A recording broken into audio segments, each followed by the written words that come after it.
আচ্ছা, এই রোজা আশুরার রোজা, তাহলে আশুরার রোজা নবী করিম সাল্লাল্লাহু আলাইহি ওয়াসাল্লাম কি আকাঙ্ক্ষা করেছেন যে আগামী বছর যদি বেঁচে থাকি তাহলে 9 তারিখে রোজা রাখবো। এই হাদিস দ্বারা আমরা বুঝতে পারলাম যে শুধু 10 তারিখে রোজা আমরা রাখবো না, বরং 10-এর সাথে কি করব, 9 তারিখে রোজা রাখবো। এটি হচ্ছে বেশি উত্তম, 9-10 রাখেন।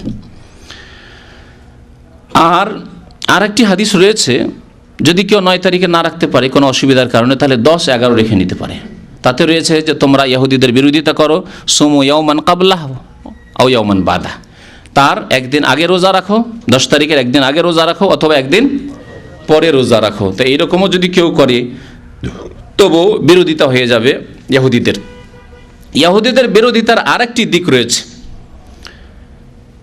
সেই দিকটি হচ্ছে যে হাদিসে এসছে যে এই দিনটি ইহুদিরা ঈদের দিন মনে করত, ঈদের দিন, তাদের উৎসবের দিন, খুশির দিন মনে করত।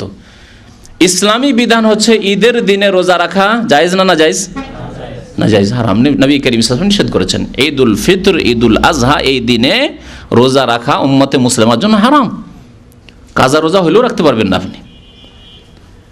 ঈদের দিনে মুসলিম উম্মতের জন্য রোজা রাখা হারাম।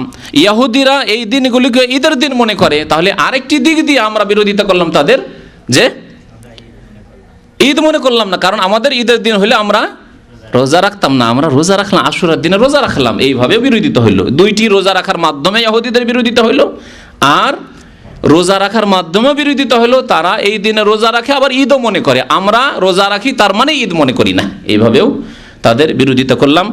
যেমন একটি হাদিস রয়েছে মুসলিম শরীফে, কান আহলু খাইবার ইয়াসুমুনা ইয়াউমা আশুরা, খাইবারের ইহুদিরা, আহলে খাইবার, খাইবার অধিবাসী, ওরা ইহুদি ছিল।